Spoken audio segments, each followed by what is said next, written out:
اعوذ باللہ من الشیطان الرجیم بسم اللہ الرحمن الرحیم۔ اے لوگو جو ایمان لائے ہو، احرام کی حالت میں شکار نہ مارو، اور اگر تم میں سے کوئی جان بوجھ کر ایسا کر گزرے تو جو جانور اس نے مارا ہو اسی کے ہم پلا ایک جانور اسے مویشیوں میں سے نظر دینا ہوگا، جس کا فیصلہ تم میں سے 2 عادل آدمی کریں گے، اور یہ نظر کعبہ پہنچایا جائے گا یا نہیں تو اس گناہ کے کفارے میں چند مسکینوں کو کھانا کھلانا ہوگا، یا اس کے بقدر روزے رکھنے ہوں گے تاکہ وہ اپنے کیے کا مزہ چکے۔ پہلے جو ہو چکا اس سے اللہ نے معاف کر دیا، لیکن اب اگر کسی نے اس حرکت کا اعادہ کیا تو اس سے اللہ بدلہ لے گا۔ اللہ سب پر غالب ہے اور بدلہ لینے کی طاقت رکھتا ہے۔ تمہارے لیے سمندر کا شکار، اس کا کھانا حلال کر دیا گیا، جہاں تم ٹھہرو وہاں بھی اسے کھا سکتے ہو، اور قافلے کے لیے زاد راہ بھی بنا سکتے ہو۔ البتہ خشکی کا شکار جب تک احرام کی حالت میں ہو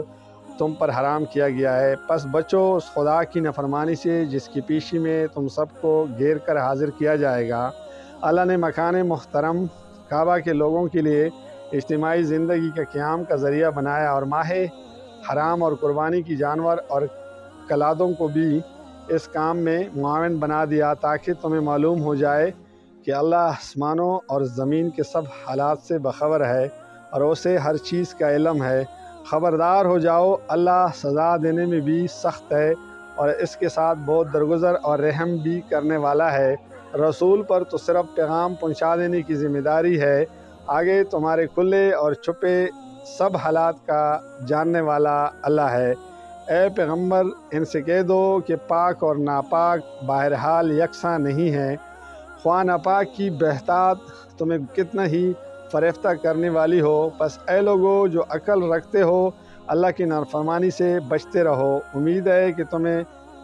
فلاح نصیب ہوگی۔ اے لوگو جو ایمان لائے ہو، ایسی باتیں نہ پوچھا کرو جو تم پر ظاہر کر دی جائیں تو تمہیں ناگوار ہوں، لیکن اگر تم انہیں ایسے وقت پوچھو گے جب کہ قرآن نازل ہو رہا ہو تو وہ تم پر کھول دی جائے گی۔ اب تک جو کچھ تم نے کیا ہے اسے اللہ نے معاف کر دیا، وہ درگزر کرنے والا اور بردبار ہے۔ تم سے پہلے ایک گروہ نے اسی قسم کے سوالات کیے تھے، پھر وہ لوگ انہی باتوں کی وجہ سے کفر میں مبتلا ہو گئے۔ اللہ نے نہ کوئی بحیرہ مقرر کیا ہے، نہ صاحبہ، نہ وسیلہ اور نہ حام، مگر یہ کافر اللہ پر جھوٹی تہمت لگاتے ہیں، اور ان میں سے اکثر بے عقل ہیں کہ ایسے وہمیات کو مان رہے ہیں۔ اور جب ان سے کہا جاتا ہے کہ آؤ اس قانون کی طرف جو اللہ نے نازل کیا ہے،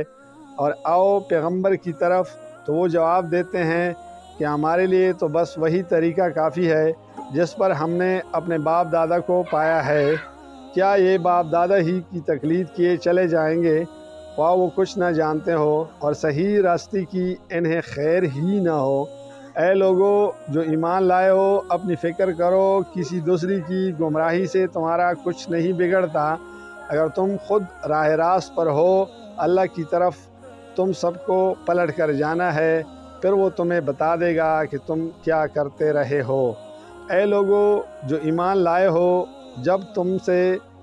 کسی کی موت کا وقت آ جائے اور وہ وصیت کر رہا ہو تو اس کے لیے شہادت کا نصاب یہ ہے کہ تمہاری جماعت میں سے 2 صاحب عدل آدمی گواہ بنائے جائیں، یا اگر تم سفر کی حالت میں ہو اور وہاں موت کی مصیبت پیش آ جائے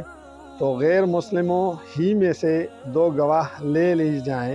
پھر اگر کوئی شک پڑ جائے تو نماز کے بعد دونوں گواہوں کو مسجد میں روک لیا جائے،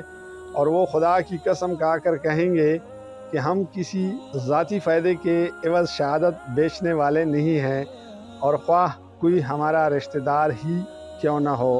ہم اس کی رعایت کرنے والے نہیں، اور نہ خدا واسطے کی گواہی کو ہم چھپانے والے ہیں۔ اگر ہم نے ایسا کیا تو گناہ گاروں میں شمار ہوں گے، لیکن اگر پتہ چل جائے